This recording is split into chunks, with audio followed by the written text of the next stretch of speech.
computing. And I'm talking about people using devices of this sort. This is actually the device I'm holding over there. This is a Palm TX, which was a PDA, very popular at that time, full color, has got SD expansion, could run any of the Palm OS applications that are available, and which by that time had grown to 30,000, 40,000 odd applications that are available. I could watch movies on this. I could access the internet. It has Wi-Fi, as the works.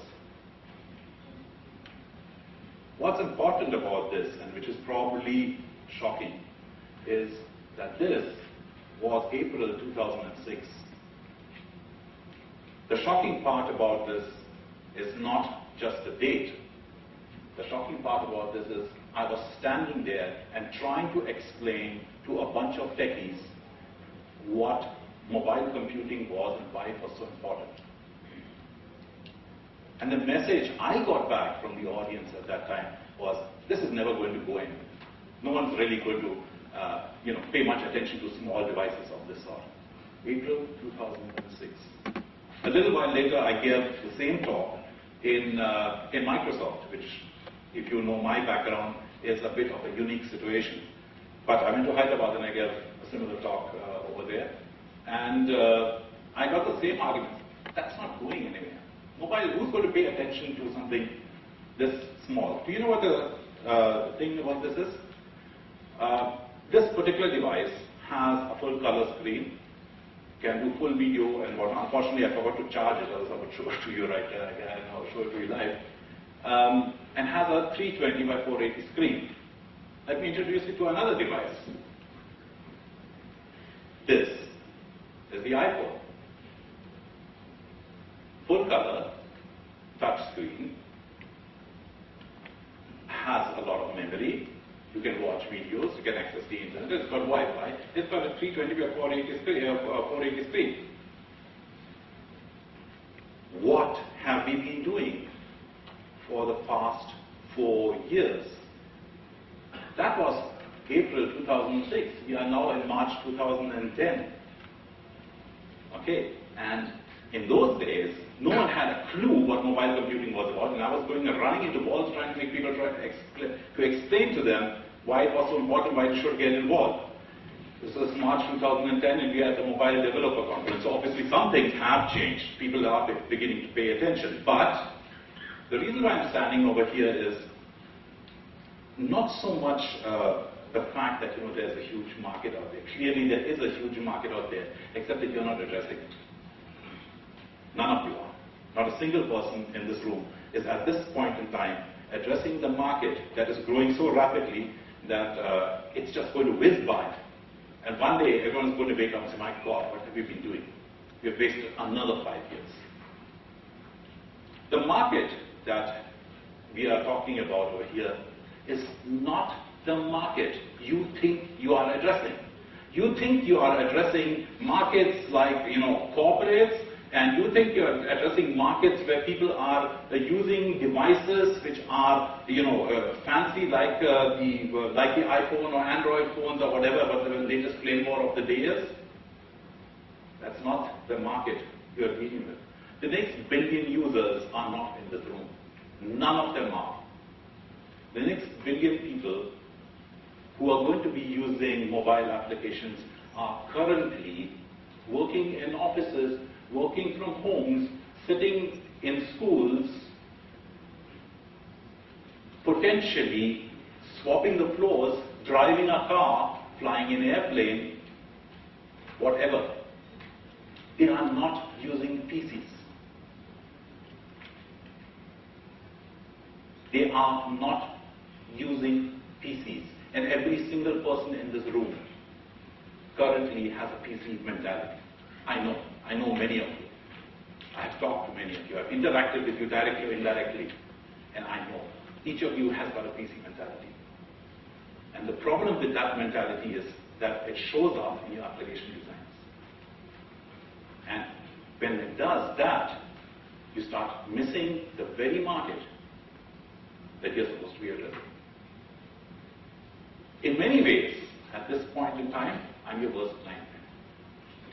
That statement comes, there's a little background, some of you might know this.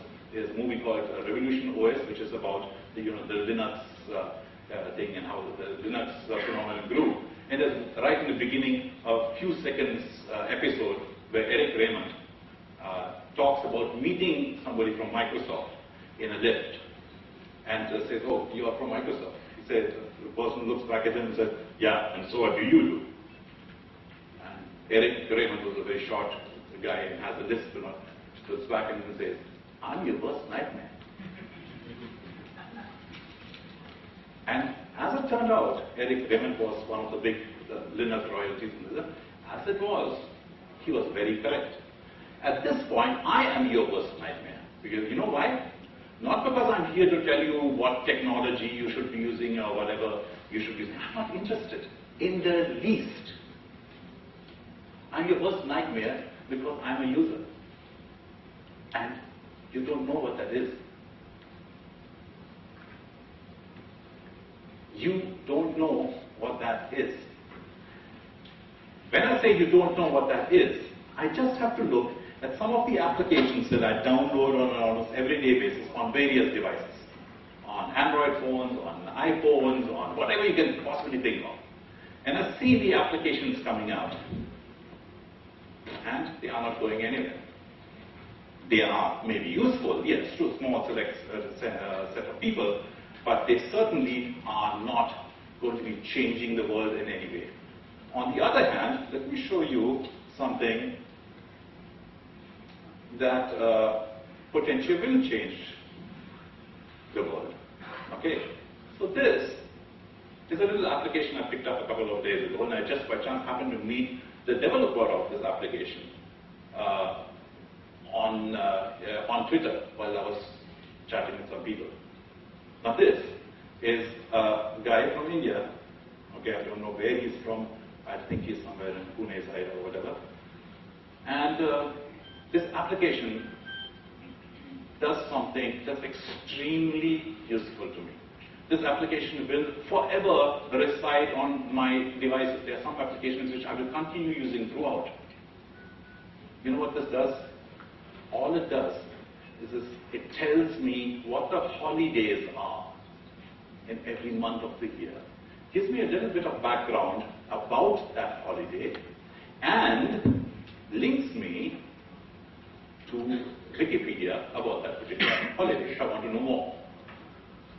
Very simple application, doesn't do anything fancy, works out of the box, and as you can see, I can operate it with one hand. If I need to know what are the holidays that are coming up in the next few months here in India, where am I going to be losing time or productivity, or what's so interesting about that particular holiday, okay, all I need to do is fire up this application. This application is free. Okay? It's there in the App Store. It's called, I don't even know what it's called, just called Holidays. Indian Festivals and Holidays. Okay? I guarantee you this application is going to shoot to the top of the popularity lists in no time at all, especially in the Indian App Store.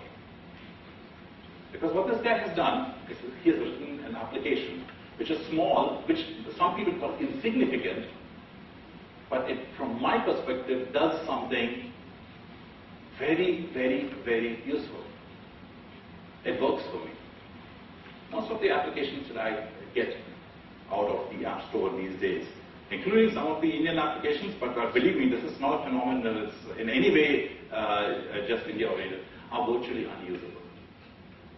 Let me show you, give you an example. And while I'm doing this, okay, let me also point out that these are the same points I was making 5 years ago. So pay attention, you can't afford another 5 years of wasting your time. Okay, so let's talk about computers, or rather, let's not talk about computers, because I'm a user who's not interested in computers. I don't care about computers. When I'm going around and using a device like this, I don't want to be told that this is a computer. If you tell my wife this is a computer, she'll stop using it. And she did, actually. Now, I come from a company that develops mobile applications, right? We are the company that actually